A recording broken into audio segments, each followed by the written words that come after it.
السلام علیکم، میرے چینل کہانی کی دنیا میں خوش آمدید۔ آج کی کہانی کا نام ہے شہزادی افشین اور کوکاف کا جن۔ اگر آپ کو کہانیاں سننا پسند ہیں تو ابھی میرے چینل کو سبسکرائب کریں اور ساتھ میں لگے بیل آئیکن کے بٹن کو بھی پریس کر دیں تاکہ آپ کو ملتی رہیں ویڈیو اپڈیٹس۔ تو چلیے چلتے ہیں آج کی کہانی کی طرف۔ کہتے ہیں کہ پرانے زمانے میں ملک روم پر ایک رحم دل بادشاہ حکومت کرتا تھا۔ بادشاہ بڑا انصاف پسند اور نیک سیرت اور بہادر تھا۔ بادشاہ کی ایک ہی بیٹی تھی جس کا نام افشین تھا۔ شہزادی افشین بے حد خوبصورت اور ذہین تھی۔ بادشاہ اور ملک اسے دیکھ دیکھ کر جیتے تھے۔ شہزادی افشین کے محل میں ایک بہت بڑا باغ تھا جس میں دور دور سے منگوائے نایاب پودے تھے۔ شہزادی ہر شام کو اپنی کنیزوں کے ساتھ باغ کی سیر کرتی اور رنگ برنگی تتلیوں سے کھیلتی۔ ایک شام کو شہزادی حسب معمول اپنے باغ میں کھیل رہی تھی اور تتلیاں پکڑنے کے لیے ان کے پیچھے دوڑ رہی تھی۔ تتلیاں کبھی اس پھول پر جا بیٹھی تو کبھی اس پر۔ اتفاق کی بات ہے کہ ملک کوکاف کے بادشاہ کا بیٹا جس کا نام پیٹو جن تھا، وہ تخت پر بیٹھا آسمان کی سیر کر رہا تھا۔ اس کا تخت جو ایک بڑے اژدہے کی شکل کا تھا، 4 خوفناک دیو اٹھائے ہوئے تھے۔ پیٹو جن کا تخت بادلوں کے اوپر اڑ رہا تھا۔ پیٹو جن نے ایک طلسمی اینک لگا رکھی تھی جس کی وجہ سے اسے ہر چیز بالکل صاف نظر آ رہی تھی۔ پیٹو جن کی نظر جب شہزادی افشین پر پڑی تو وہ اس کی خوبصورتی کو دیکھ کر دنگ رہ گیا۔ اس نے اسی وقت اپنے غلام دیو کو تخت باغ میں اتارنے کا حکم دیا۔ تخت نیچے آیا تو کنیزیں شور مچاتی بھاگ گئی۔ شہزادی افشین تو غش کھا کر گر پڑی۔ پیٹو جن نے اسے اٹھا کر اپنے تخت پر ڈالا اور بولا، میں اس خوبصورت لڑکی کو اپنی ملکہ بناؤں گا۔ چلو واپس چلو کوکاف چلو۔ دیو یہ سنتے ہی تخت کندھوں پر اٹھائے کوکاف کی طرف روانہ ہو گئے۔ ادھر کنیزیں دہائی دیتی ہوئی بادشاہ کے پاس پہنچی اور انہیں بتایا، ملکہ تو ہائے میری بچی کہہ کر وہیں گر پڑی اور بے ہوش ہو گئی۔ بادشاہ گھبراہٹ میں ننگے پاؤں باغ کی طرف بھاگا، مگر اب وہاں کیا تھا؟ کچھ بھی نہیں۔ شہزادی افشین کو تو پیٹو جن اٹھا کر لے گیا تھا۔ پوری سلطنت میں کوہرام مچ گیا تھا۔ جس نے بھی سنا آنسو بہانے لگا۔ بادشاہ نے شاہی نجومی اور وزیر اعظم سے مشورہ کے بعد اعلان کروایا کہ جو شخص شہزادی افشین کو کوکاف کی جن کی قید سے آزاد کرا کر لائے گا وہی تخت و تاج کا وارث ہوگا۔ اس اعلان کو سنتے ہی بہت سے منچلے شہزادے اور نوجوان اپنے گھروں سے نکل پڑے، مگر کسی کو بھی کوکاف کا راستہ نہیں معلوم تھا۔ ادھر ادھر بھٹک کر ناکام لوٹ آئے۔ ملک روم کے ایک گاؤں میں ایک نوجوان تاجر عثمان رہتا تھا۔ اس نے جب یہ اعلان سنا تو سوچا قسمت آزمانی چاہیے، شاید خدا میری مدد کرے اور میں شہزادی کو جن کی قید سے چھڑا لاؤں۔ یہ سوچ کر عثمان نے سامان سفرے باندھ کر گھوڑے پر سوار ہو کر مشرق کی طرف روانہ ہو گیا۔ دوپہر کے وقت عثمان ایک جنگل میں پہنچا اور ایک گھنے درخت کے نیچے لیٹ کر سستانے لگا۔ ابھی چند ہی منٹ گزرے تھے کہ چوں چوں کی درد بھری آواز اس کے کانوں میں سنائی دی۔ اس کی نگاہ اٹھی تو کیا دیکھتا ہے کہ ایک درخت کی شاخ پر بیٹھی چڑیا کے گرد ایک خطرناک کالا سانپ لپٹا ہوا ہے۔ تاجر عثمان کو یہ دیکھ کر چڑیا پر بہت ہی ترس آیا، مگر مسئلہ یہ تھا کہ چڑیا کو بچایا کس طرح جائے۔ جتنی دیر میں وہ درخت پر چڑھتا، سانپ نے چڑیا کو ڈس لینا تھا۔ سوچتے سوچتے عثمان کے ذہن میں ایک ترکیب آ گئی۔ اس نے جلدی سے گھوڑے کی زین سے لٹکی ڈھال اتار دی۔ ڈھال شیشے کی طرح چمکدار تھی۔ عثمان نے ڈھال کو زمین پر زور سے رکھا کہ اس کا رخ درخت پر بیٹھے سانپ کی طرف ہو گیا۔ کالے سانپ نے جب چمکتی ڈھال میں اپنا عکس دیکھا تو سمجھا کہ کوئی اور سانپ آ گیا ہے۔ وہ بڑے غضبناک انداز میں پھن پھیلا کر پھنکارنے لگا۔ تاجر عثمان نے بڑی پھرتی سے کمان میں سے تیر جوڑا اور اللہ کا نام لے کر چھوڑ دیا۔ سنسناتا ہوا تیر سیدھا سانپ کے پھن میں لگا اور سانپ تڑپ کر مر گیا۔ چڑیا بچ گئی اور پھر سے اڑ کر تاجر کے سامنے آ بیٹھی، مگر یہ کیا، عثمان کے سامنے ایک حسین پری مسکرا رہی تھی۔ پری نے کہا، اے آدم زاد، تمہارا بہت بہت شکریہ، تم نے میری جان بچائی۔ میں پریوں کی ملکہ کی خاص کنیز ہوں۔ آج چڑیا بن کر سیر کو نکلی تو اس سانپ کے ہتھے چڑھ گئی۔ اگر تم نہ آتے تو اس موذی نے مجھے مار ہی ڈالنا تھا۔ عثمان نے ہنس کر کہا، اے پری، یہ ہر انسان کا فرض ہے کہ وہ جانوروں پر رحم کھائے اور ان کی مدد کرے۔ پری خوش ہو کر بولی، تم بہت اچھے انسان ہو، بولو میں تمہاری کیا مدد کر سکتی ہوں؟ عثمان نے کہا، میں روم کی شہزادی افشین کو جن کی قید سے آزاد کرانے کوکاف جا رہا ہوں۔ اگر تم مجھے کوکاف جانے کا رستہ بتا سکو تو بڑی مہربانی ہوگی۔ پری یہ سن کر سوچ میں پڑ گئی، پھر کہنے لگی، یہ تم نے بڑا ہی مشکل کام کا بیڑا اٹھایا ہے، لیکن بہادر لوگوں کے لیے کوئی بھی کام مشکل نہیں ہوا کرتا۔ یہ لو، یہ آم رکھ لو اور اس جنگل کے جنوبی حصے میں موجود برگد کے پرانے درخت کے نیچے پہنچ کر آم کو چیر دینا۔ اس درخت کے نیچے بونوں کی ایک بستی ہے، وہ آم کھانے کے بے حد شوقین ہیں۔ وہ تم سے آم مانگیں گے مگر تم انہیں ہرگز نہ دینا اور کہنا، اگر بونا بادشاہ میرے ساتھ کوکاف تک چلے تو میں آم دوں گا۔ آج کل آموں کا موسم نہیں ہے، مجھے یقین ہے بونا بادشاہ تمہاری بات مان لے گا۔ اس کے بعد تمہیں کیا کرنا ہے یہ بونا بادشاہ ہی بتائے گا۔ عثمان نے پری کا شکریہ ادا کیا تو اس نے اپنا ایک پر توڑ کر تاجر کو دے دیا اور کہا، جب بھی تم کسی مشکل میں پھنس جاؤ تو اس پر کو بالوں میں لگانا، میں تمہاری مدد کو پہنچ جاؤں گی۔ اچھا، خدا حافظ۔ پری چلی گئی تو تاجر عثمان اٹھا اور گھوڑے پر بیٹھ کر برگد کے درخت کی طرف چل دیا۔ وہاں پہنچ کر اس نے ہدایت کے مطابق آم نکالا اور چیرا تو ہر طرف آم کی خوشبو پھیل گئی۔ خوشبو بونوں کی بستی میں پہنچی تو سارے بونے بے قرار ہو گئے اور بونے بادشاہ کے ہمراہ باہر نکل آئے۔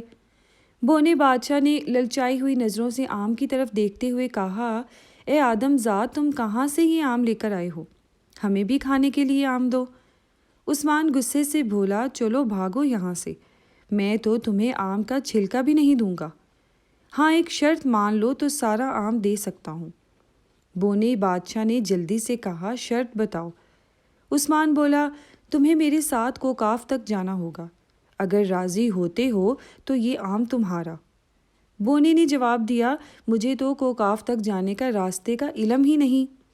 ہاں، یہاں سے 4 کوس دور ایک خونخوار جادوگرنی رہتی ہے، اسے پتہ ہے، مگر وہ تو انسانوں کا خون پی جاتی ہے اور گوشت بھون کر ہڑپ کر جاتی ہے، ہڈیاں تک چبا جاتی ہے۔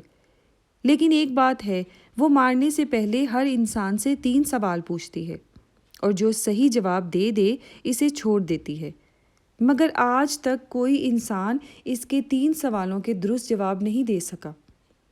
صرف میں ان سوالوں کے جواب جانتا ہوں۔ تو پھر تمہیں میرے ساتھ ضرور جانا ہوگا، ورنہ آم نہیں ملے گا۔ بونا بادشاہ مان گیا۔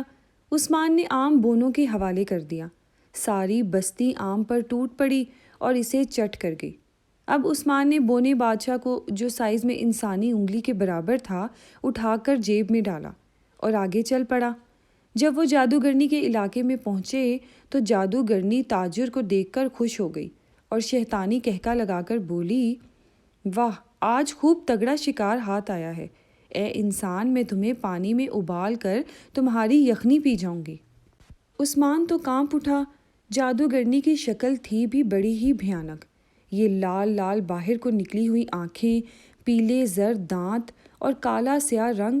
اس کی گود میں ایک مینڈک بیٹھا پھدک رہا تھا، جس پر ہاتھ پھیرتے ہوئے جادوگرنی اسے چوہے کھلا رہی تھی۔ جادوگرنی کی بات سن کر عثمان ہمت کر کے بولا، اے جادوگرنی، تم نے اعلان کر رکھا ہے کہ جو تمہارے 3 سوالوں کے جواب دے دے گا تم اسے چھوڑ دو گی۔ جادوگرنی یہ سن کر چیخ ماری اور فرش سے اچھل کر چلائی، تم میرے سوالوں کے جواب دو گے؟ آج تک میرے کسی نے سوالوں کے جواب نہیں دیے۔ جادوگرنی کا کہکا بڑا ہی بھیانک تھا، اس کا محل لرزنے لگا تھا۔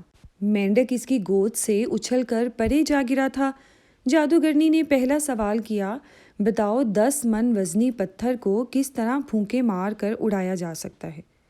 عثمان نے کان کھجانے کے بہانے سر جیب کی طرف جھکایا تو بونے بادشاہ نے اس کے کان میں کہا، جناب، پتھر کو پیس کر پاؤڈر بنا کر پھونکوں میں اڑایا جا سکتا ہے۔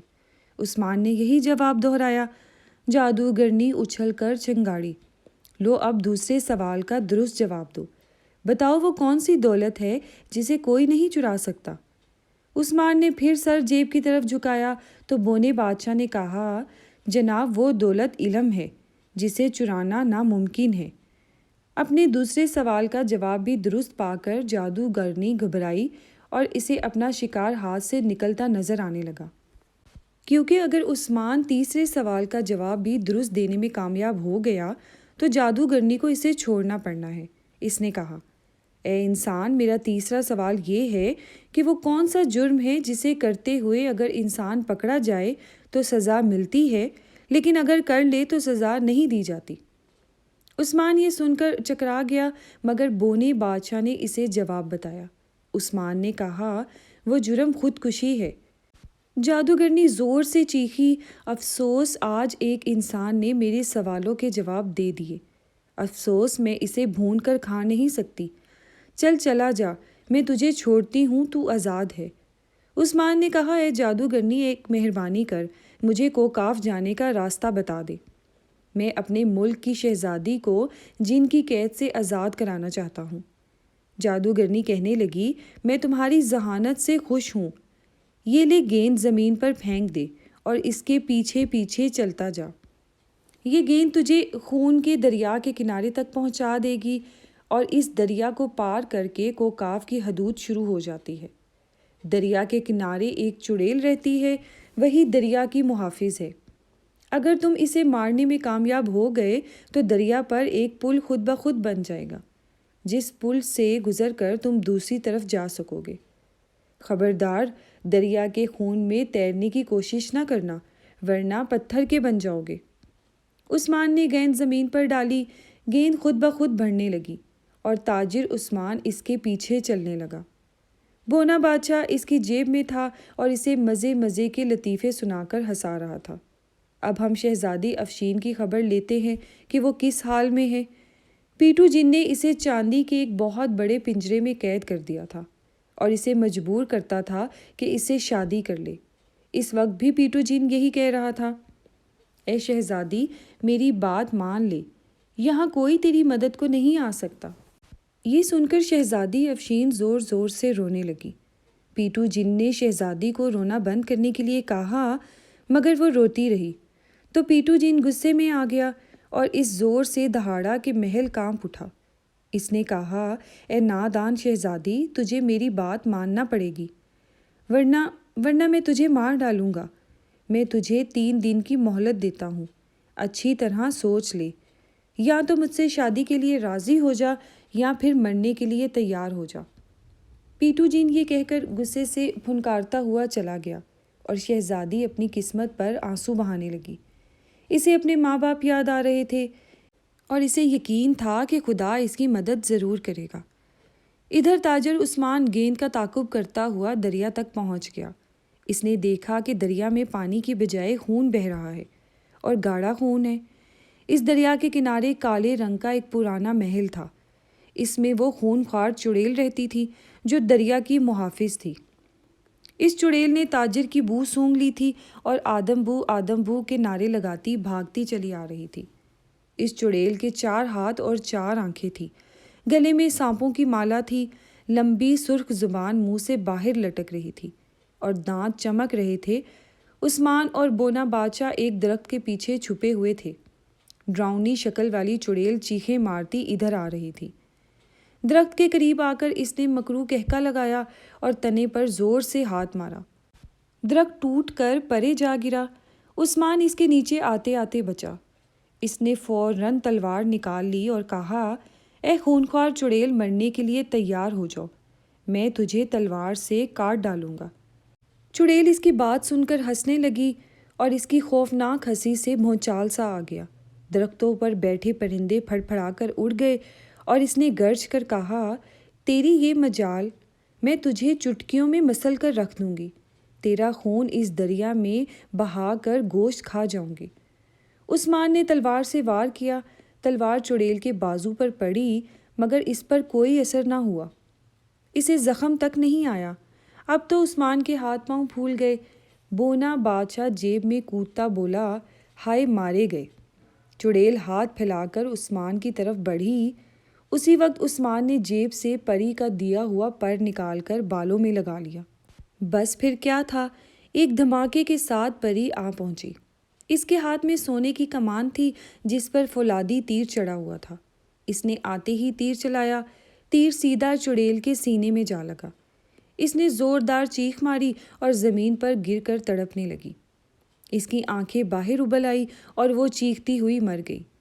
برے کام کا برا ہی انجام ہوتا ہے، یہ چڑیل سینکڑوں انسانوں کو ہڑپ کر چکی تھی اور آج خود ماری گئی۔ عثمان نے کہا، اے پری، میں کس منہ سے تیرا شکریہ ادا کروں؟ تم نے مجھے اور بونے بادشاہ کو موت سے بچا لیا۔ پری نے ہنس کر جواب دیا، جو کوئی نیکی کرتے ہیں اس کا صلہ انہیں ضرور ملتا ہے۔ تم نے میری جان بچائی تھی، آج میں تمہارے کام آ گئی۔ یہ کہہ کر پری وہاں سے چلی گئی۔ خون کے دریا پر اب ایک پل بن چکا تھا۔ عثمان اس پل سے گزر کر کوکاف میں داخل ہو گیا۔ کوکاف کی سرزمین پر قدم رکھنا تھا کہ نہ جانے کدھر سے آوازیں آنے لگی، اے نوجوان بھاگ جاؤ ورنہ مار ڈالیں گے، یہ جنوں کی بستی ہے، یہاں انسان کا کیا کام؟ پہلے تو عثمان یہ واضح سن کر گھبرا گیا، پھر حوصلہ کر کے آگے بڑھا۔ تلوار اس نے دونوں ہاتھوں میں تھام رکھی تھی۔ کچھ دیر تک آوازیں آتی رہی، پھر بند ہو گئی۔ اسی وقت سامنے والے پہاڑ سے ایک بہت بڑا پرندہ نمودار ہوا۔ یہ کوکاف کا خونی پرندہ تھا جس کا نام اڑن ہاتھی تھا۔ اس کا جسم 3 ہاتھیوں کے برابر تھا، رنگ سیاہ تھا اور 4 ٹانگیں تھیں۔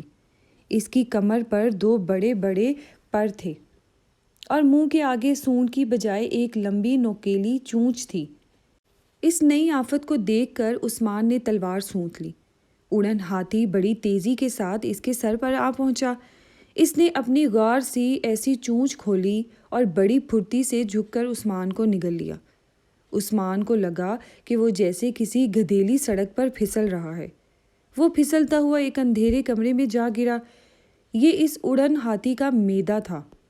اسے کچھ نظر نہیں آ رہا تھا اور سانس لینے میں بھی دقت ہو رہی تھی، مگر پھر مشکل حل ہو گئی۔ اڑن ہاتھی نے اپنی چونچ کھول دی اور روشنی اور ہوا اندر آنے لگی۔ عثمان نے کہا، اب اس جگہ سے نکلیں کیسے؟ کچھ دیر یہاں رہے تو اس پرندے کے معدے کے تیزاب ہمیں ہضم کر لیں گے۔ میرا خیال ہے تلوار کے ذریعے سوراخ کر کے باہر نکلنا چاہیے۔ عثمان نے خدا کا نام لیا اور تلوار سے بھرپور وار کیا۔ اڑن ہاتھی کا گوشت بہت بری طرح سے کٹنے لگا۔ وہ چیخے مارتا ہوا اپنی ٹانگوں پر گھومنے لگا۔ ایسا کرنے سے معدے میں گویا زلزلہ آ گیا اور عثمان اڑن ہاتھی کے پیٹ میں کلا بازیاں کھانے لگا، مگر سنبھل کر وہ تلوار چلاتا رہا۔ اڑن ہاتھی کو بڑی تکلیف ہو رہی تھی۔ اس نے عثمان کو باہر اگل دیا۔ عثمان دھڑم سے باہر زمین پر آ گرا۔ گرتے ہی وہ اٹھا اور تلوار سونتی۔ اسی وقت اڑن ہاتھی نے کرہاتے ہوئے انسانی آواز میں کہا، اے آدم زاد، مجھے مارنا نہیں، تم جو کہو گے میں وہی کروں گا۔ اڑن ہاتھی کو بولتے دیکھ کر عثمان حیران ہو گیا۔ کوکاف بڑی عجیب دنیا ہے، وہاں ایسی ایسی مخلوق پائی جاتی ہے کہ عقل ماننے سے انکار کر دیتی ہے۔ عثمان نے کہا، ٹھیک ہے، میں تمہیں ہلاک نہیں کرتا، تمہیں جنوں کے خلاف میری مدد کرنا ہوگی۔ وہ ہمارے ملک کی شہزادی کو اٹھا لائے ہیں۔ اڑن ہاتھی نے کہا، مجھے منظور ہے، میں یہاں کے اڑن ہاتھیوں کا سردار ہوں۔ ہماری تعداد 50 ہے اور جب بھی تم مغرب کی طرف منہ کر کے مجھے آواز دو گے، میں اپنے ساتھیوں سمیت تمہاری مدد کے لیے آ جاؤں گا۔ عثمان آگے بڑھ گیا۔ 1 دن اور 1 رات مسلسل سفر کے بعد وہ پیٹو جن کے محل کے پاس پہنچ گیا، جہاں شہزادی افشین قید تھی۔ پیٹو جن کو جب خبر ملی کہ ایک انسان شہزادی کو رہا کرانے آیا ہے تو وہ کہکے لگانے لگا اور اپنے محل کی چھت پر آ کر بولا، اے آدم زاد، تو ہم سے ٹکر لینے آیا ہے؟ اپنا قد دیکھ، اپنی طاقت دیکھ، جا چلا جا، میں تمہاری جان بخشی کرتا ہوں۔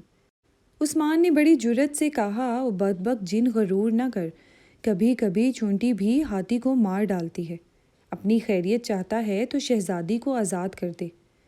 پیٹو جن تو غصے میں آ کر پھنکارنے لگا۔ اس نے اپنے غلام دیو کو حملہ کرنے کا حکم دیا۔